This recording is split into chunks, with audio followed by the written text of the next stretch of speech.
There it goes. Is it on? I see it on my end. Yeah. Streaming to Facebook.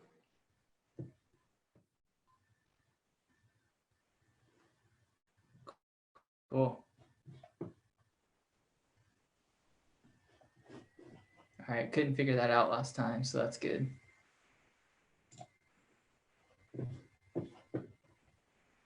I'm gonna go ahead and do a screen share.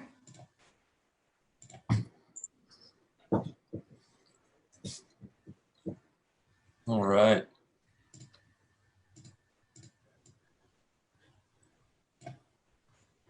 All right, so let's see, participants. Hello, everybody that's jumped on in the last few minutes. If you haven't already, jump on the chat and introduce yourself and maybe say what business you are with. And we're just kind of hanging out here in this, just a couple more minutes. Let everybody jump on. Yeah, that would, if you let us know what business you're with, Aaron may know you, but that'll help me for sure, just to know who we're talking to here.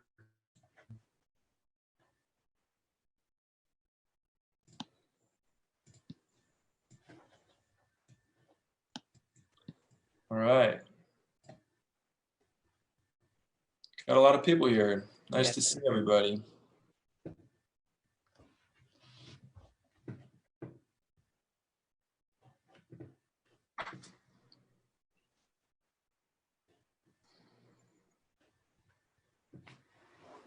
Yep.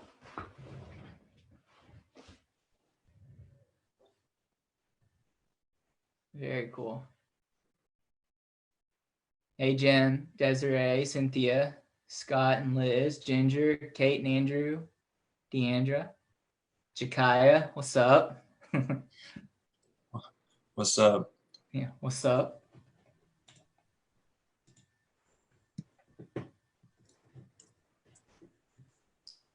All right. All right. Ready to do this? Yeah, 2:03. Let's see, we have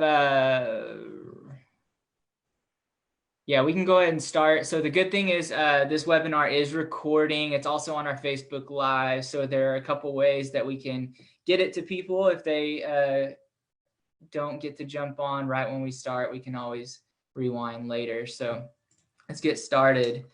First and foremost, on behalf of McKinney Main Street, I just want to say thank you for taking time out of your day to join us for a quick webinar.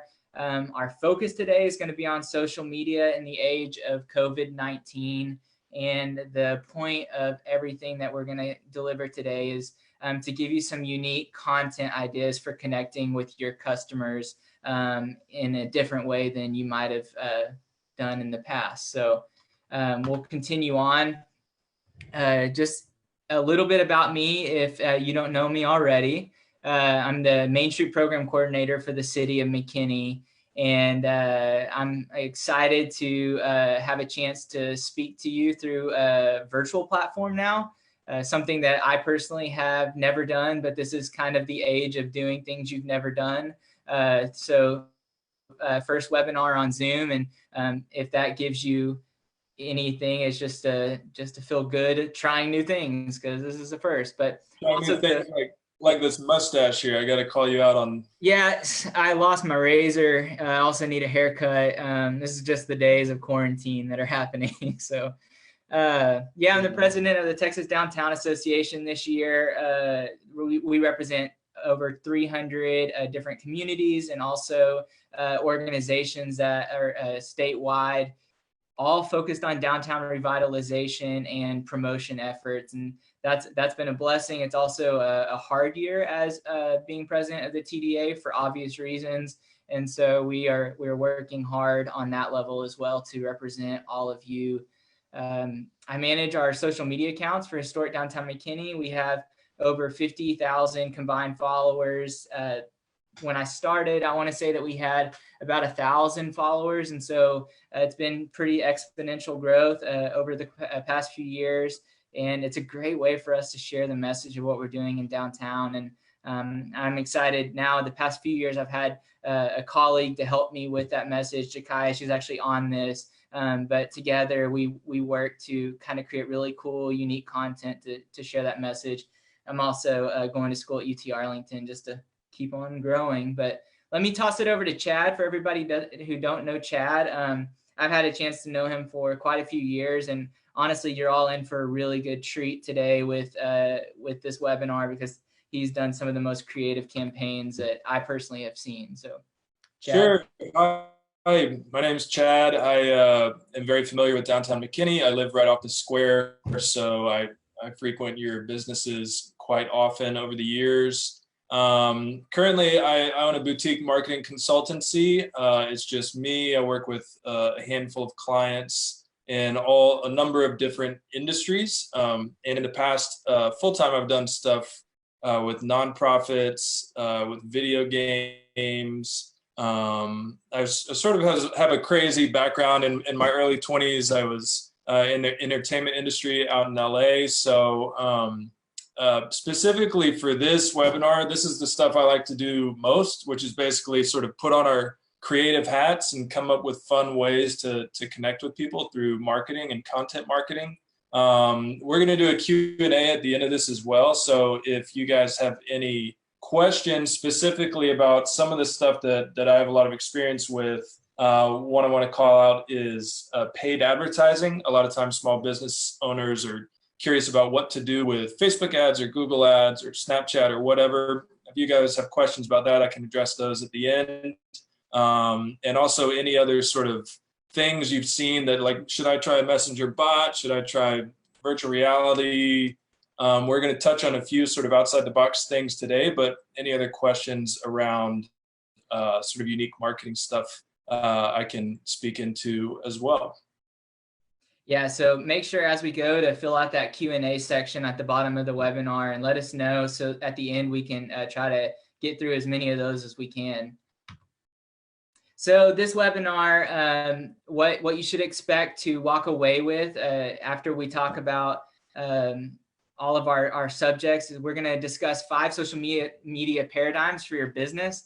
Obviously, we're all in a unique situation right now, and so we do feel that it's necessary to kind of go through a few things and discuss how the industry has changed specific to the content that people are ingesting. And so we'll discuss that, and then we'll follow that up with 7 fun ways for you to connect with your digital customers. It may be the same customers you've always had, but they're not walking through your door. So now they're a little different. And then of course we'll end with a Q&A time, and we look forward to being able to discuss that with you. So let's get started, Chad. Yeah. The first thing is that we want to discuss is that times are unique, and times are hard for all small business owners. We're hyper focused on historic downtown McKinney, and that's where like our thoughts and everything go towards. But this is a global thing, and across our country, small businesses, big box retailers, entertainment industry, everyone is struggling and has found themselves in a situation that they never thought they would be in. And so we've all been forced into a time of innovation. And one thing that we wanted to discuss was maybe that's not necessarily a bad thing. Now, obviously, what the virus and coronavirus has done to our country, that is bad, but maybe the side, the business focused side, that being forced into this innovation period is not necessarily bad. So Chad, maybe you want to touch on some of that?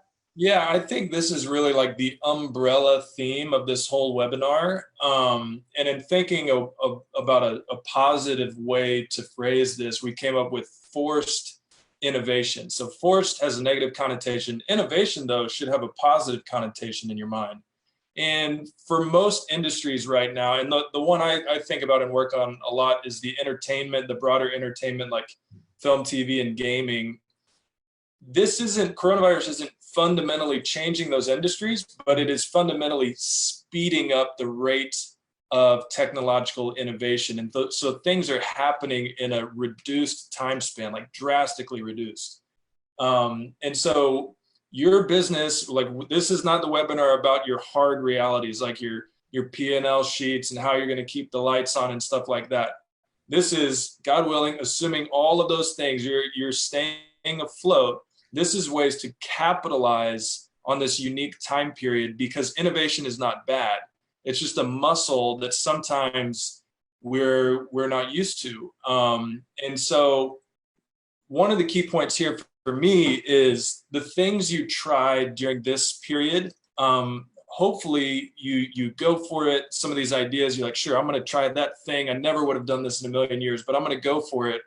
And then once things ultimately return back to normal, or whatever the new normal will be, don't just abandon those. Build upon that. So hopefully this weird little forced innovation time period will give you a new, at least for your marketing, something new to put on top of what you usually do. And hopefully you'll be in an even better place once things return back to normal. Yeah, and I think about with small businesses right now, we've been faced with this concept of you're either an essential business or you're a non-essential business. And so in downtown specifically, we have a little bit of a mixture of both. And so I think that our essential businesses are, even though it's way different, they're able to stay open kind of and do a few things. Where what I really think about is like these businesses that have been deemed non-essential, where they're not able to have their door open for all of the like curbside and things like that. And so a lot of them have gone home or have had to shift completely to online and change, and some may have closed their doors completely temporarily until things, change back to normal. And so what I wanted to say is don't go dark in this time through your social media channels. Communicate with your customers as if everything was still the same, if not more, and probably more would be better.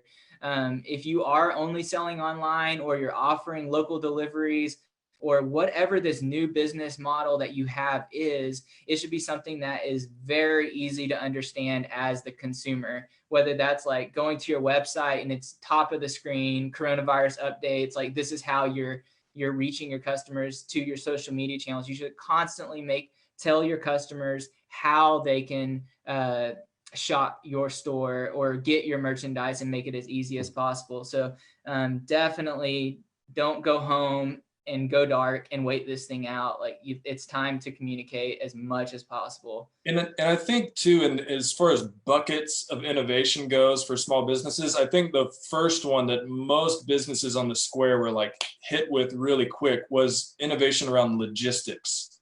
So people cannot go to my store. How do I get them whatever I'm selling? Like that was number one. And I feel like, and again, this isn't really the logistics webinar, but I feel like that was sort of key immediately, which normally, like some businesses have already started innovating there anyways. Again, this is like a good excuse to, well, I've never set up a Shopify store to try to do online. Like this is a good time to try that stuff. Another bucket of innovation is in communication, which is what Aaron's talking about, and mostly what we're going to talk about. You were, before coronavirus, used to physically being able to communicate with your customers because you had good foot traffic in downtown McKinney. Now you have no foot traffic. How do you keep up that relationship with your customers? And that's a lot about what we're going to be talking about today. Yeah. So as your business may have closed temporarily, or things have slowed down, or maybe it's changed, but your workload is actually much higher. You're just doing it for less profit, and it can be difficult, like doing deliveries to local deliveries for free to get products to your customers, where that's hard to drive around and do that. And so as things change and you're tweaking things, it's important to kind of remember this concept of you're changing from where you were once serving to now you're offering a service to your customers. And your big communication channel is, how is that service going to impact them, and how is it going to fill one of their needs or voids? And so we'll kind of continue on into a few of those. But just an example real quick to show you what we're going through. Again, hyper-focused on downtown McKinney, but this is cell phone data that shows foot traffic in our community. And you can see the spikes from before coronavirus, when we would have a beautiful weekend downtown, or we would do a wine stroll, or whatever it might be. And then you can see that decline when the stay-at-home orders started coming in, and things started getting really serious in our community. And so it's obvious that the whole realm of retail and being a destination has completely flipped on its upside down right now. And it's not that our customers are gone. In fact, you still have probably many of those same loyal customers, but they're all at home. And so the rest of the webinar is like, how do we reach that customer? How do we build that online community and continue on? Chad, why don't you kick this one off? Yeah, so I think in that, so the forced innovation, the paradigm shift in your minds as small business owners, I truly 100% believe the businesses and the brands that do the best during this time are the ones that are going to be the most empathetic brands, because the unique scenario of this whole thing is that it's affecting literally everyone. It's super easy, and even myself as a small business owner, to think about myself and my business and woe is me, et cetera, et cetera. But the reality is literally everybody in this community, in our pretty much our whole country and almost the entire world, is having to deal with these realities. So if the mindset shift can go from being, what do I need to do to sell stuff, to what do I need to do to help solve problems for my customers? Because I think, like we said at the top, your customers didn't disappear. They're just stuck in their homes. And we all know, and I think on the next slide, I did a short brainstorm of things that we all know, and this was really quick, but I'd encourage you to do this for your own customers. What do you know probably about your customers right now? They're probably getting some cabin fever. The parents are struggling to find good lunch and dinner options. Shopping is hard. They're probably stressed out, dealing with work from home stuff, dealing with kids also being here during work from home stuff. Then other sort of psychological things, like I'm not going to work anymore, so I don't have to, take a shower and get dressed in my business casual. That'll affect you over time. And so boutiques really need to understand that. Like, I'm sitting here in shorts doing this webinar right now, which seems fine at the beginning, but over time, maybe it wears on my confidence. Maybe all of this compounds. We have no daycare whatsoever with kids. The kids' grandparents won't come over.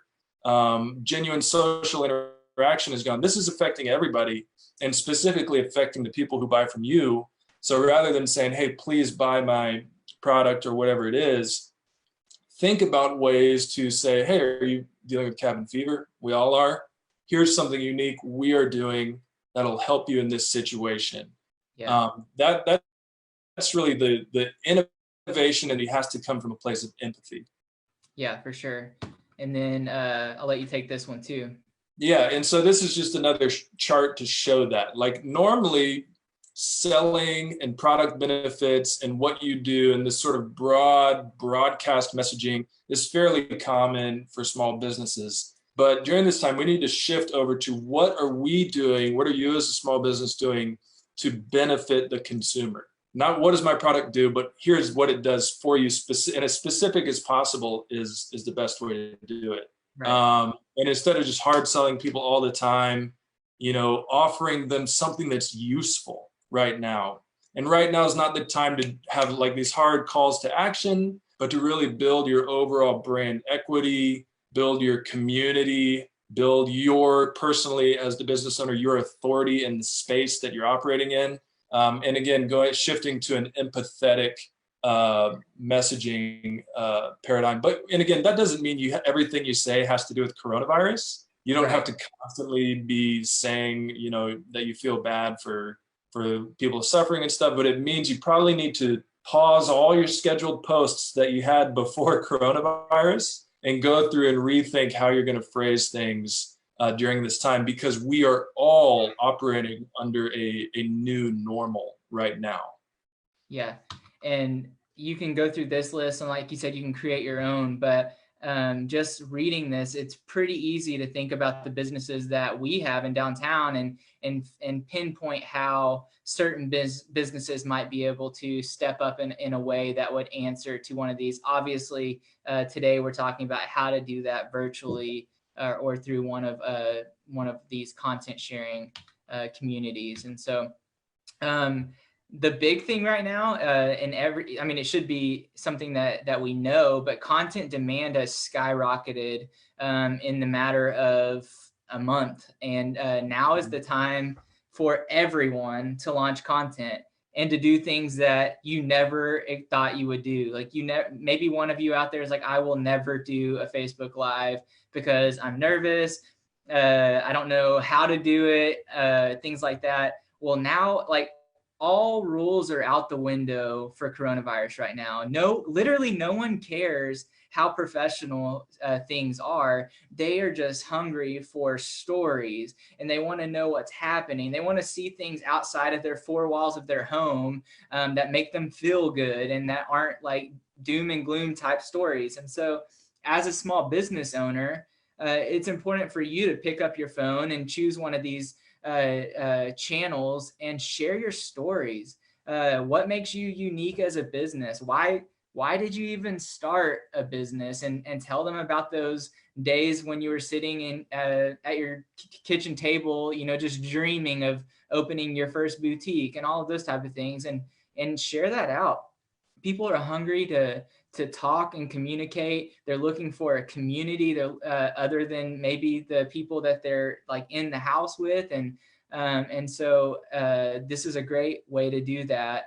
And with that, with sharing your story, with sharing your products, it's easy for you as a business owner to go from just a business that was on the square to now you're this unique resource and you're a trusted ally in a community, and they kind of begin to feel like they know you. Yeah, I think this one I cannot be understated, and I think you have some graphs on the next page. But every content platform, literally since the quarantine started, has just skyrocketed, and it's not necessarily because we all have more time in our day because we're still we're working and stuff like that. But I feel like what happens is you have a huge spike in news consumption, especially right off the bat. And still it's continuing because we need to know what's happening. And then you have all these brands that have to back off their normal marketing. And I feel like there's a vacuum right now of non-news content that people still will engage with. And building off of empathy, if you're able to do that in a way that people realize, oh, they get it. They get what's going on. A good example of this is if any of you saw John Krasinski, he played Jim on The Office. He launched a YouTube show called The Good News Show. And it's just him in front of his webcam. Literally, the only thing he does is talk about good news. Yeah. And it's perfectly timed, and it's in response to all this. It's perfectly timed to be the complete antidote to watching like the actual news. But as far as production values, there are none. His sign is something his kids drew. Everything is unpolished. And I think now is the time to try something. And we talked about this before the webinar starts. I think this period, and in the title, we called it the age of COVID-19. I think when we look back on it, it'll be sort of a get out of jail free card for people who tried crazy stuff that maybe didn't work out. And even before coronavirus, every client I have, every place I've ever worked, I always try to get the CEO, whoever's in charge, to get in front of the camera. And more often than not, they're reticent to do so because of X, Y, or Z.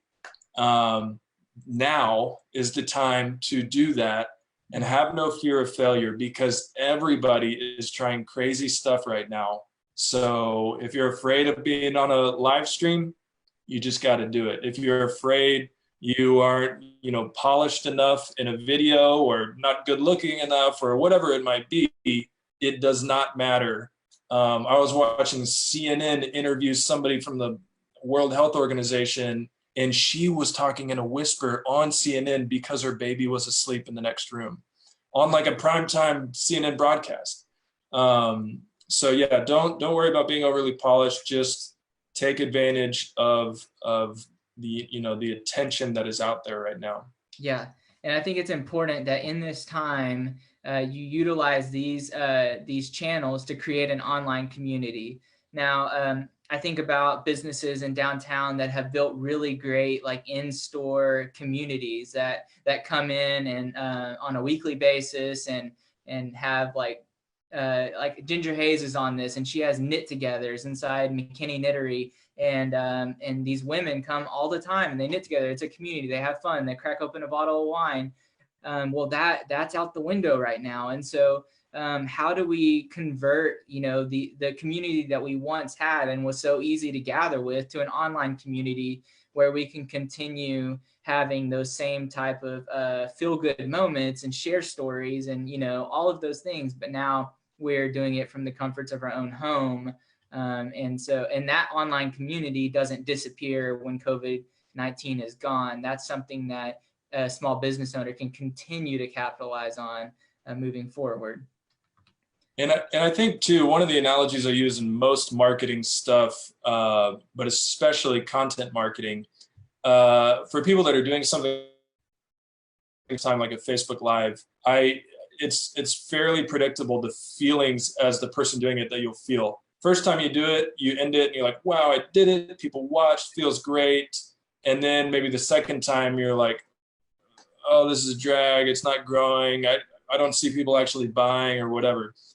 Content marketing in general is a marathon. And what I mean by that is like, if you're wanting to lose weight or get in shape, you don't go to the gym one time and then say, did that work or not? You have to consistently do it over time. It has to become a habit, become a part of how you do business for you to see the benefits. And it will be a slowly growing graph of ROI for you, but eventually it'll go up quite a bit. And the people who stick it out for long enough and have a regularly scheduled, content marketing plan, I think they'll see real benefits over the long term.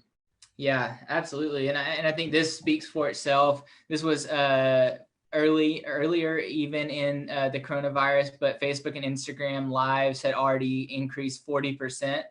And it's consistently doubling. And so it's something that's growing drastically. This was a New York Times article. Said our behaviors have shifted, sometimes starkly, as the virus spread and pushed us to our devices for work, play, and connecting. When you look at the graph, you might have, at least I thought it was going to show like cell phone use was way higher, now that coronavirus was here and we're at home. It was actually the total opposite. The data is showing us that people are utilizing their computers and they're using web apps. And so things like Facebook's website, not their Facebook app on your phone, has increased 27%. Netflix viewers have increased 16%. YouTube watchers have increased 15.3%. Whereas the Facebook app has only increased 1% since coronavirus started. And then you can see the other two on the apps have either barely increased or actually decreased. So when we were originally talking about a social media webinar, I was thinking it was going to be just totally talking about, you need to do this amount of posts and things like that. And then you started looking at the data of the actual situation we're in, and it's the data is saying that the customers and the users are actually utilizing like social media and these platforms differently than they did before. And although you still need to do all of those posts like you normally would have, in order to really capitalize on where people are now, it's in these like live platforms and sharing videos and talking to people and things like that. And so yeah. So this one, I previously worked at a global evangelistic charity with 30 offices in 30 different countries, really, really big nonprofit, and worked with a lot of, I still work with a lot of churches sometimes, and a lot of small business, like for-profit business people, don't think that mission and vision really apply that much to your business. But I think right now what we're living through is a good example of why it does. And the thing to understand here is that your revenue, your business itself has been affected, but the reason your business exists, your why, should not be affected. And what I mean by that is, like, if you are a boutique that sells clothes, like, that is what you do, but why do you do it? That's really something that you can connect with your customer on. This is all stuff that you really should be doing even before coronavirus. But right now, it's even more important as an individual business owner to really try to connect with your customer on these experiences. So if you're a boutique owner, do you exist just to sell clothes? No, you exist because you want to help people feel more confident, right? For a cost that doesn't break the bank or whatever it might be. That's an empathetic reason to do business.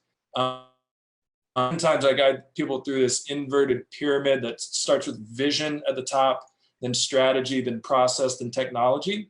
The vision is this why statement. Why do you exist? Your strategy is the way to fulfill that vision, and the strategy is your business. And so for-profit businesses can be missionally minded. And so you just got to think about this, and it applies to everybody, even if you don't think it does. Like if you are a bar, do you exist to sell liquor and beer? No, you exist to give people a place to relax, to have a good time, to cut loose because the world is stressful. Like, those are empathetic ways to connect with people. And the thing about right now is you can still connect with them on your why. So wait, can you go back to the last one? Yeah, if you sell clothes, you exist to make people feel confident, and you know that your customers right now are wearing their little ratty t-shirts all day long. There's probably a vacuum for them in feeling like they even have a reason to get dressed well. And so you can get creative about some promos and stuff and do a little contest that's like hey, we want to see you at your best when you're working from home. Submit your, dressed for work from home success photo or whatever, and we'll give you 20% off or whatever, that whoever wins. Or you can do a live stream with your customers to let them shop. Like, think about how many moms or husbands too that are like, wish they could go browse the racks at the store. Go to your store, let them browse the racks, let them pick something, give it away for them for free, and then everybody who's watching gets percentage off. There are sort of these wish fulfillment things you can give your customers that are all about why you exist. Like, you don't want to stop helping people feel confident in the clothes they're wearing just because they can't come to your store. And on the next one too, like if you sell food, obviously people are never going to stop eating. So what can you do right now? You don't sell food. You exist to give people memorable culinary experiences that they'll remember forever. I saw a great video. I couldn't find it again, but it was on TikTok or something. It was a dad during coronavirus that acted like a 5-star waiter with his kids and was like pouring the milk for them with a towel over his arm and stuff like that, just to be fun. There are so many fun things you could do where you have little contests like that. And now's the time to show your expertise and say, like, look, what's more memorable than Hamburger Helper is our beef. And we'll, for the first time ever, show you how to make our famous steak right at home. And, we want to see that fine dining experience from the comfort of your home for a free, whatever it might be. So really thinking about ways that you can continue to customer in your business mission is, I think, something really important right now. For sure. All right, last little section of these. It's at Amazon and those type of big box retailers, they don't have a face and a personality. And so a tweet from Amazon is not ever going to be this super passionate, personal thing that gets to you. It's Amazon exists to be easy and quick and things like that, but they don't have that direct personality behind their brand. And so that's where small businesses really come into the picture and actually shine well beyond any big box retailer that's out there in the world. Is that you are unique and you're special, and there's a face behind that brand. I think about when we first moved to McKinney, I didn't know I didn't know the businesses downtown, but I started following people on social media, and I started following Robert and Casey Lyford at Patina Green. And then when you walk in to get a sandwich, and then you see Robert like making the sandwich and Casey behind the register, they had no clue who I was, yet I knew who they were. And it made it a unique experience for me as a consumer to feel like I know that person, like that's the owner, that's the chef. And so that's the same thing with each of your businesses, is that you are a face. And if people have never seen your face, like you've never shown it through social media or whatever platform, then they can't have that experience with you at your store. But now, as everyone is glued to these devices and these platforms, is a great opportunity for you to take advantage of that and share that story, show your face, and create that personal connection in your business. Yeah, I think one of the easiest ways to do this is first by sharing your story. Hopefully you have a why, like why did you launch your store in the first place, whether it was 10 years ago or last year, whenever it was. The other one that I think is really useful right now is like Amazon will recommend me products based on algorithms and, search database and that sort of thing, which is useful. It's very different than the very connected feeling of walking into a small business. And this is something I've done many times. Walk into a small business and say to the business owner, I need to get a Christmas present for my wife. What do you think is good?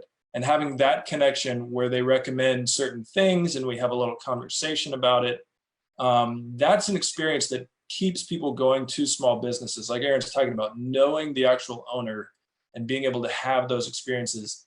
I think there's lots of stuff you can still do that's sort of a fun way to do that sort of personal shopping recommendation stuff for your people, even though they're stuck at home. But yeah, that's something that you have over Amazon and Walmart. You are a person, and even before coronavirus, with marketing in general, personal marketing, this is something in the gaming industry I was working a lot on. People want to follow other people on social media. I know you all have brand pages and stuff like that.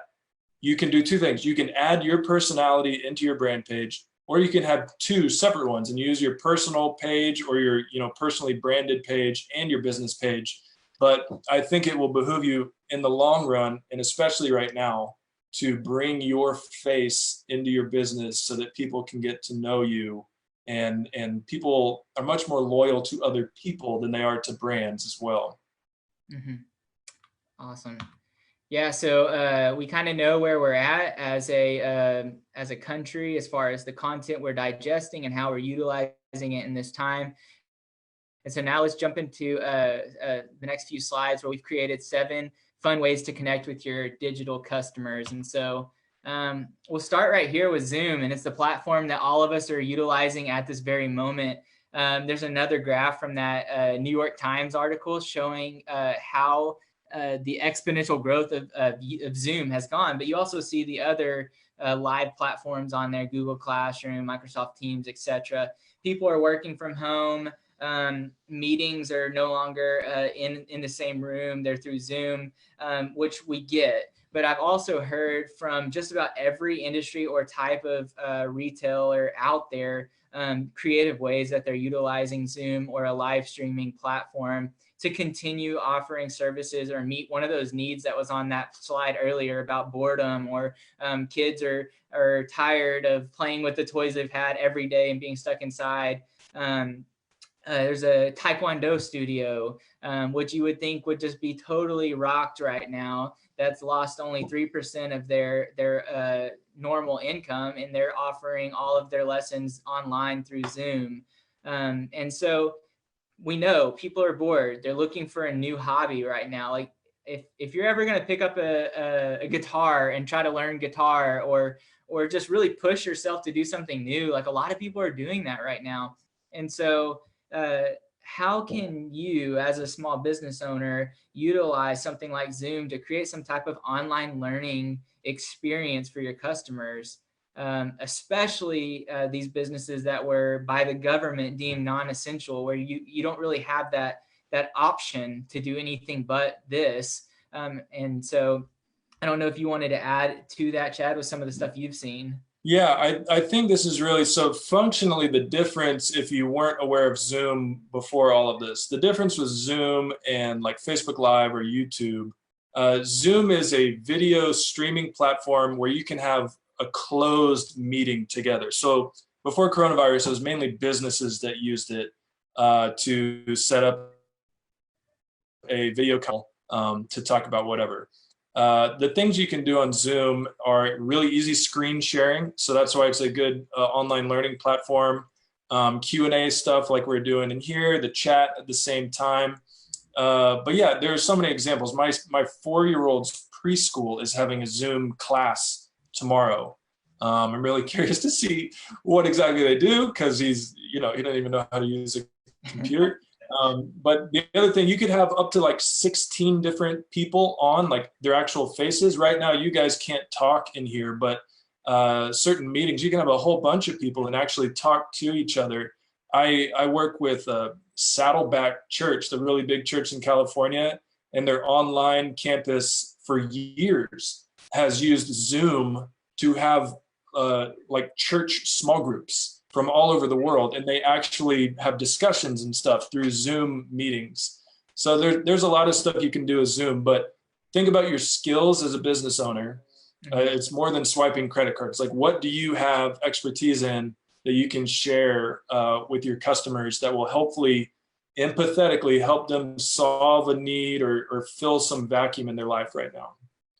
Yeah, so it's like that special cupcake that a restaurant has, like this certain recipe. It could be a Zoom lesson where you cook it with everybody and you send out the recipe beforehand so that they know what to expect and they can do it with you. Painting with a twist type companies, I've seen them send kits to homes. And then they have a scheduled Zoom class where you still do the date night painting with the twist type thing. You're just doing it from home, and they gave you the products that you needed to do it. So really the opportunities are endless with how you can utilize this as a small business. It's just what fits your why, what's going to answer one of those questions that we told you earlier that we're all experiencing. And it's going to draw people in because they want something to do. We were already entertainment driven people before COVID-19. So now we're looking for that. We're just looking for it online. Yep. Okay, Instagram and Facebook Live. This just going live in general, but Instagram and Facebook, I think, have the easiest to use platforms for small businesses. And this is for the people that are like, I don't know what to do. I don't know how to edit video. The good thing about live content is the cheapest content you can do because there's no editing, there's no post-production. You do it and it's done. So what I would encourage you, if you're nervous or whatever with Instagram and Facebook, go with a face filter on as a fun, like literally put a mask on your face just to have fun with it. But just make it a habit. Like I said, nobody likes to go to the gym at the beginning, but you have to make it a habit. Tell people up front, you're going to go live every day ideally, but every Wednesday at 9 a.m. to talk about, whatever's going on at your business. And you don't have to go on for an hour or whatever, like Aaron and I are. You can do it for 30 minutes, 15 minutes, but just do it. This is the time to not worry about being polished. We have the example in here of the Tonight Show is, one of the longest running in TV history, and it's currently a guy at his house with a camera and that's on network television right now. The other night it was his daughter losing her tooth. So you have to just be comfortable with showing people yourself. This goes back to the stuff we were previously talking about really showcasing who you are. Going live is the easiest way to do that. Yeah, so this is kind of an easy way to start that process, maybe without clicking that intimidating red button that says live. But you can do some Instagram stories. There are built-in prompts in Instagram stories. If you click that create button, if you go to your phone on Instagram, go to the stories button and you can see create. It'll give you ideas of what to do. And so maybe you were like, I don't know what to do when I get there. Just use those prompts. Maybe utilize one a day or more. Ask questions to your audience. Repost the answers that people give you. This is actually a really great way for you to get some feedback on maybe what type of live content you should do as a business owner. If you own a children's or a boutique with children's merchandise, you can do a poll and ask which products that people are interested in seeing more, and they can answer that one day. And then the next day at noon, you jump on live and you unbox that product that they voted on, and you show them how it works and how to play with this new, wood toy or whatever it might be. And so essentially you're social selling without the like hard push of just like selling a product. It's like basically you're showing how cool it is. And, the hope is obviously people will follow through and want that product. But yeah, and I think the key is interactive. This is not the time to do billboard marketing where you say, this is what I do, come buy from me. This is the time to interact, grow your community. And a lot of those prompts, or almost all of the prompts in Instagram stories are about asking questions, doing polls. One of the easiest ways to source content ideas is to ask your community, what do you want me to make content on? And then if they tell you, then all you're doing is answering questions, right? The Q&A at the end of this, we didn't prepare for. It's an easy way for us to make content. When you ask us questions, we'll answer them. So yeah, Instagram stories, it's also one of the most, I think, underutilized mediums in social media for small businesses. But at the same time, Instagram stories and stories in general, even on Facebook, are the platforms are pushing them, and also people are consuming them at really high rates. Yeah, and of course we couldn't do a webinar right now with throwing out some type of Tiger King connection, and so this is it for all of you that have watched. But yeah, I mean, just play along with like what's happening, what are the cultural trends, and how can you do something funny as a business that ties into it. Tiger King obviously came out at the perfect time, and now is the second most streamed Netflix series ever. But politics might not, like we talked about this earlier, politics might not be a great thing as a small business to talk about on your Instagram stories feed. It's too divisive and it might cause issues, but you can always throw in like a funny gif of Tiger King or something like that and be able to really play around with what's happening. Thank you, Kaia, for the mustaches comment over here. Yes, absolutely. Go for this mustache. Mustaches are divisive. They are. So the Netflix watch party, speaking of Tiger King, this is a unique idea. There's literally, I believe it's netflixwatchparty.com. It's basically like a Chrome plugin where you can watch Netflix movies at the same time as other people, and you can have a live chat bar going on. I haven't seen a ton of brands do this. It's become sort of a fun little thing during coronavirus, but as far as creative ideas, like here's a very specific one. A very specific need is that I can't take my wife on a date right now. Say our anniversary is coming up. What am I going to do? If you're an Italian restaurant or if you're a winery, you could do a fun little package where it's like, hey, look, one of my favorite movies of all time as a business owner is Under the Tuscan Sun.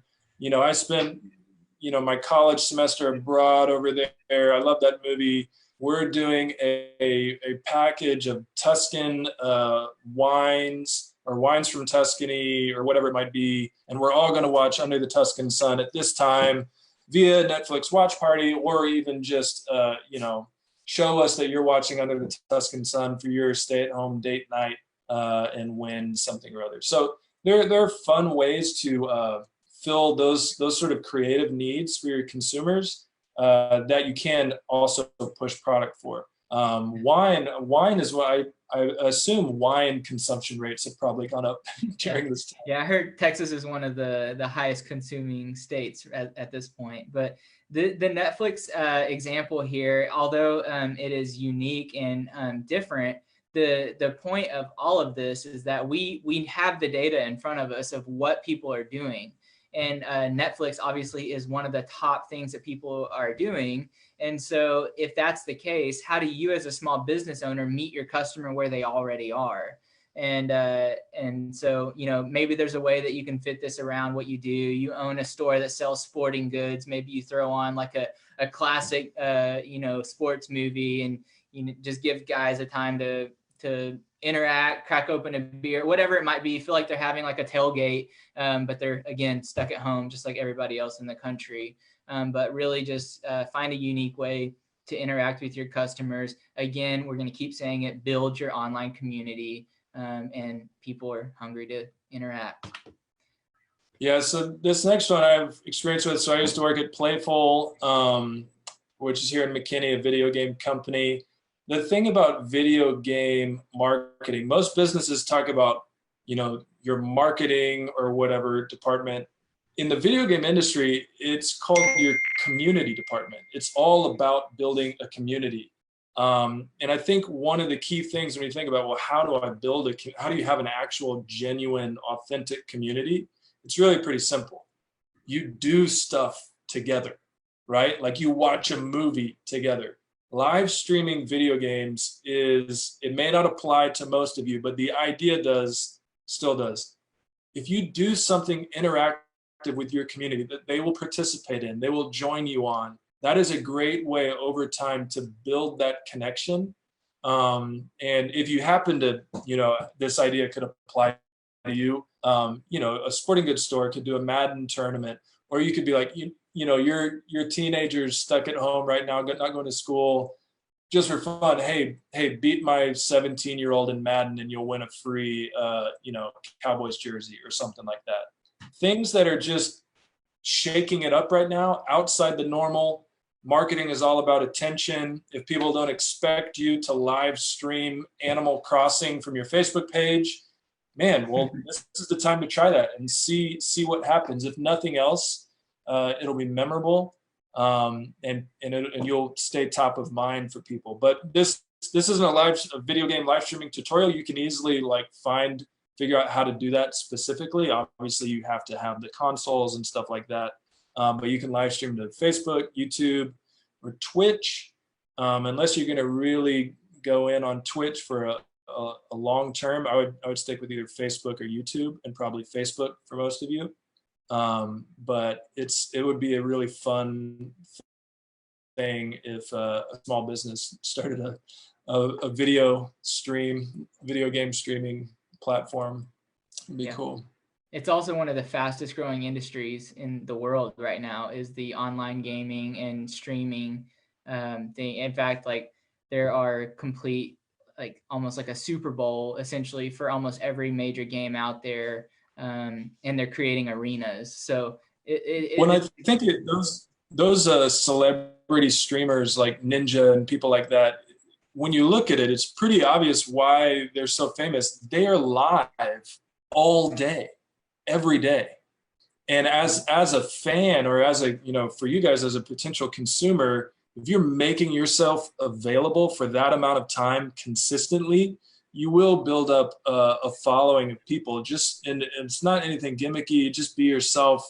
You're out there, you find your community. But yeah, it may not be the most applicable idea here, but at the same time, the idea of engaging, of being available, of doing fun stuff together, like that's, I think, something you should take away from that idea. Absolutely. All right, this is just another example of a way to interact with a community. This is an easy way to do it. You can do a Facebook watch party. You can live chat while watching videos with your community. You can make a playlist of Chad, I mean, give an example of some specific Facebook watch parties. So if you have some sort of expertise, and you have some sort of authority in your space, a Facebook watch party requires you to make a playlist of videos. So they have to be Facebook videos, but it doesn't all have to be your own videos. It could be any videos from any page. So again, I don't know why I'm thinking about wine, but you could easily go through and do a whole bunch of National Geographic videos and stuff about Tuscany, showing off the region. And you could do a little travel guide for them and say, it's basically a live chat where you'll come in and do sort of director's commentary via the chat to say, oh yeah, this little region right here, that's where this specific wine is, linked to it in the chat. A lot of entertainment industry people are doing these types of scenarios right now, like the director of Guardians of the Galaxy was doing it, where they, obviously he has literal director's commentary. Well, they'll play the trailers and stuff, and he'll comment things you didn't know from behind the scenes about these specific, pieces of their movie. It's just another way to engage with people. And again, doesn't require you to be in front of a camera, but it requires you to be available in the chat. And the best uses of this are when you have a list of videos that really will let you show off unique things that you know or experience that you have that you can tell people as they're watching along with you. Absolutely. So start a podcast. Actually, I do want to just give a shout out to Karen Clausen in downtown McKinney. She jumped at this opportunity right when COVID-19 first started happening. I know that she's wanted to do a podcast for a long time. It was one of those things that, although you want to do it, it seems like a big undertaking and you might not feel like the time is right. She jumped right in and she's doing that now weekly. It's Breakfast with Karen. And so she is a local example of how you can do this. And she's talking about what it's like to be in the restaurant industry and experience coronavirus, and how do you get through it, and how do you pick yourself up every day, even when you feel sad or depressed about the situation, and walk into work and just like get creative and start knocking things out. And not only is it a great way to be an industry expert in whatever your field or type of small businesses, but it's an avenue for just to create that community again, and just like bring people into a weekly thing where they know every Wednesday you're coming live with some new content to talk about something they're obviously interested in. Yeah, and I think people sometimes think of podcasts like This American Life or these sort of higher end ones that are really produced. They do not have to be that. The easiest form of content is literally what we're doing with a little twist. If Aaron were just interviewing me as a guest, if it was his business and he was just interviewing me, that's the most straightforward piece of content. There's really not that much planning that has to go into that. And then you can literally use Zoom again, because Zooms, you can record these, take that audio, and you can put it on. There's lots of platforms, but Anchor FM is a fairly easy to use all-in-one one. But yeah, I think the other thing is, as far as like how people consume content, we've been talking a lot about video. Audio is a huge thing right now. And even though people aren't going on their commutes, where they listen to podcasts, they're still working from home. They still put on their headphones. And then, again, they don't have to be an hour-long podcast. I listen to podcasts that do like 10-minute long podcasts, like really short stuff. And the thing with those as well is they're discoverable for a long time. They're fairly evergreen. Whereas like posting on Instagram, you're in the news feed and it's gone really quickly. Podcast episodes stay discoverable because there's so many less of them. There's much fewer. So yeah, starting a podcast would be a great idea right now. Yeah, well, we're right at an hour, and we are at the Q&A section of this webinar. So actually, let me start with a couple of the questions that we received prior to this. And one of them was talking about paid ads or boosting posts. Should small business owners jump into that? And like, when should they actually put money behind a post? Yeah, so the thing to remember right now is your revenue and your P&L is all out of whack. So I don't know what you would normally spend on marketing. So take all of that into consideration. On the ad platforms themselves right now, though, CPMs, which is a metric, like a really sort of an umbrella metric for all online advertising, CPMs are way lower than normal because of all this stuff that's going on. And people are a little hesitant to advertise. So all that means is it's not as competitive as it usually is. But as far as online advertising goes, these platforms, Facebook and Google, are by far the most sophisticated advertising opportunities that exist at all. And so it's easy to be overwhelmed by them. And so something like boosting a post is Facebook's way to say, you don't have to get into the weeds of everything that this platform can do. Here is a very simple thing that you can do. So you may sometimes have read or heard from advertising experts that you should never boost a post. That is not true. That is, some experts saying, well, it's not that cool to boost a post because I can do X, Y, or Z for you. But as a business owner, I think boosting a post as part of your strategy is a great idea. And usually I have a very straightforward, very binary framework to suggest to people. And it goes like this: post something to Facebook, wait 24 hours, organically, see how it does, look for two metrics. One is reach. So you all know that it'll tell you how many people your post reached. And then add up the total engagement, likes, comments, and shares. The total engagement, if it's 10% of the people you reached, I would say that's a good benchmark to look at. If it's 10% or more, boost it. If it's less than 10%, don't boost it. It's another way to learn stuff about your content. And by doing this, what you're looking at is the algorithm already favoring this piece of content for whatever reason? In Facebook, you'll know this too. If you look on your page a lot, we'll tell you right below it, this post is performing better than 95% of your other posts. It's suggesting that anyways. Mm-hmm. And it's not because they're trying to take your money. It's because they're trying to help you be successful on the platform. So yeah, I would look for posts that have greater than 10% engagement per people reached, and boost it for as little as you want. You can advertise on Facebook for as little as $1 a day. And so I tell people to start there. If you got a post that's performing by that benchmark, boost it for $1 a day for a week, and do that for every post that is meets that criteria. And if you want to go more than that, you can go more than that. But just start small. It's something you can literally do from your phone. And a boost, the objective of a boost is engagement, which is all of this. This is what we're talking about right now. We're not talking about conversions and all this sort of stuff. We're just talking about getting people to engage with your brand. And so I think boosts are completely viable. Yeah, that's great. That's a straightforward way to go about it. Here's another question. How honest should you be about the difficulties in sharing struggles as a small business right now?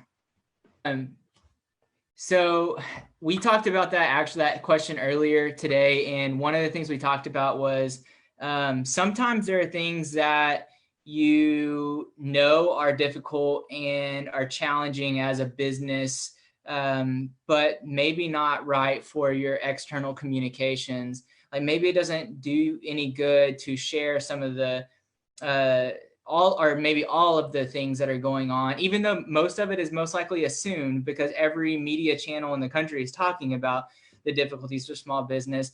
But maybe utilizing your time on social media and your efforts to give some type of, like we talked about, an empathetic a discussion or an empathetic post, or finding a way to meet a need, or fitting into this crazy situation somehow, rather than spending your very precious moments in front of people's faces discussing what honestly is assumed across the entire country and every small business that exists. Just a couple more. What are some of the great businesses you've seen and followed that have been great at reaching their customers? Let me just, I'm just going to focus on downtown McKinney real quick, and I'm going to give you a couple of them. Matt Hamilton at Local Yokel has done an excellent job at this whole transition phase. Obviously, restaurants and retail are struggling majorly, but you have someone who took the challenge and in a moment's time created something like his produce boxes, and he answered that need. People are having trouble going to the grocery stores. They're having trouble getting the produce they need. All the shelves were empty. Well, now he's delivering produce boxes across North Texas to your front porch with locally grown products from local farmers, and it fits that very need. And so Matt is a great one. I have seen again Karen at Spoon. She started selling produce and pantry items from her website really early in COVID-19. And you were able to get milk and eggs and all of these things that were difficult at so many places, but she's doing it through her distributor and offering that service. So another great example. Andrew and Kate are on this right now, but people are at home and their kids are bored and they need something to do, and they've created a craft time where it's a subscription and you can subscribe and get your craft products that you need for your child, and then you watch at this certain time and you do that craft. And that fits such a need right now when there's no distractions in your home that give your kids something new and unique to do. So I'll just say that downtown McKinney has some of the most innovative and creative businesses, and I've been very impressed by what has come out of those businesses in this time. And with that said, you know, there's just so much happening. There are a lot of messages that are being shared on social media. We are doing our very best in McKinney to share how to continue to support local businesses. We have excellent partners with the McKinney Chamber, with McKinney Community Development Corporation, and others who are all doing the exact same thing. And so you can find all types of information on how to share or how to support and share this information out online. DowntownMcKinney.com has a support local page now that keeps an updated list of what our businesses are doing. And so I encourage you, small business owners, I know times are tough and it's a challenge out there. Keep your head up. Do things that you never thought you would do. I never thought I would do a webinar, so I'm right there with you. Go live on your channels, meet a need. And if you have any questions whatsoever, I do have our emails right here. You can email me at awerner@mckinneytexas.org or chad@chadhuggins@gmail.com. We are both glad to dive in deeper on any of these subjects or beyond to answer more questions if you have them. But until then, guys, thank you for joining our second Main Street webinar. We will have more of these in the future, so stay tuned, and we're always here to support if possible. Have a great day.